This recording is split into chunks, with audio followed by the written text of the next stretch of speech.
କିଏ ହେଲା? ମୁଁ ପଚାରୁଛି ତୁ କିଏ? ମୁଁ ଆଶୁତୋଷ ସାମନ୍ତରାୟ। ଓ ତୁ ତାହେଲେ ସେ ଆଶୁତୋଷ ସାମନ୍ତରାୟ। ଆଜ୍ଞା। ତୋ ଭାଇ ଆଦିତ୍ୟକୁ କିଏ ଡାକିଲି? ହଁ ଆଦିତ୍ୟକୁ ମୁଁ ନିଶ୍ଚୟ ଡାକିଦେବି। ହେଲେ ଆପଣ ବୋଲେ ସେ ସାପକୁ ନେଇ ବାହାରେ ଛାଡ଼ି ଦେଇଥିଲେ। କଣ ହେଲା? ସାପକୁ ନେଇକି ବାହାରେ ଛାଡ଼ି ଦେଇ ଆସିବି? ଆଜ୍ଞା ଆଜ୍ଞା। ବେ ମୁଁ ମଧ୍ୟ କିଏ ତୁ ଜାଣିନୁ? କହୁନାହାନ୍ତି ଆଜ୍ଞା। ମୋ ନାଁ ଶିବ ଶଙ୍ଖ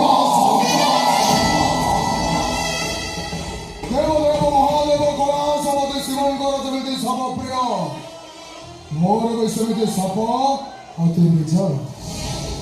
କାହାକୁ କଣ କହୁଛୁ ଜାଣିପାରୁଛୁ ତ?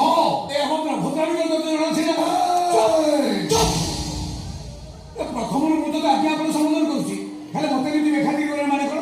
ମୋ ଘରେ ବସି ବୋଲି ମତେ ଜାଣି ଆଖି ତୁ ସାଦିତ ନା? ତୁ ମୋ ଭଉଣୀ ଅନୁଷ୍କାକୁ ଭଲ ପାଉଛୁ ନା? ସାଢେ କୋଟେ ପଢାଉଛୁ ଭାଇ। ଏବେ ଏଇ ମୁହୂର୍ତ୍ତରେ ତ ଭାଇ ସାମନେ ଶୋଷଣ କହିଦେ। ଏବେ ନୁହଁ, ଅନେକ ଦିନ ଆଗରୁ ଆଦିତ୍ୟ ମତେ କହିଛି ଅନୁଷ୍କା ବୋଲି ଗୋଟେ ଝିଅକୁ ସେ ଭଲ ପାଉଛି। ଆଉ ମୋ ଭଉଣୀ ଆଜି ପର୍ଯ୍ୟନ୍ତ ସେ ବାହା ହେଇନି କାହିଁକି? ସବୁ ଭଲ ପାଇବା ମାନେ କଣ ବାହାର?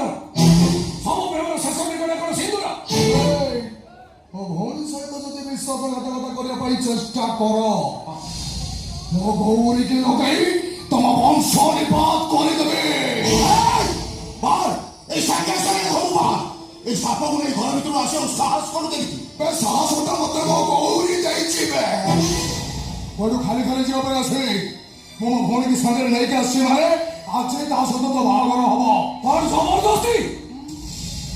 ଅନୁଷ୍କାକୁ ଭଲ ପାଉଛି ସତ, ତାମାନେ କଣ ଆଜି ବାହାଘର ହବ? ଠିକ ଅଛି, ଯଦି ଆଜି ବାହାଘର ନହେଲା ମୁଁ ମୋ ଭଉଣୀକି ସାଙ୍ଗରେ ନେଇକି ଆସିଛି ମାନେ ତାର ଆଉ କୋଉଠି ବାହାଘର କରିବି ଏଠୁ ଯିବି।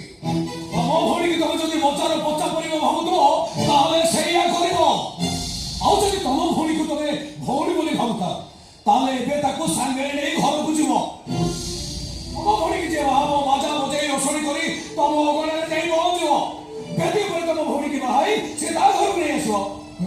ମୁଁ ତୋର ଏତେ କଥା ଶୁଣିବାକୁ ଚାହୁଁନି, ମତେ ଗୋଟାଏ କଥା କହିବୁ କି? କଣ?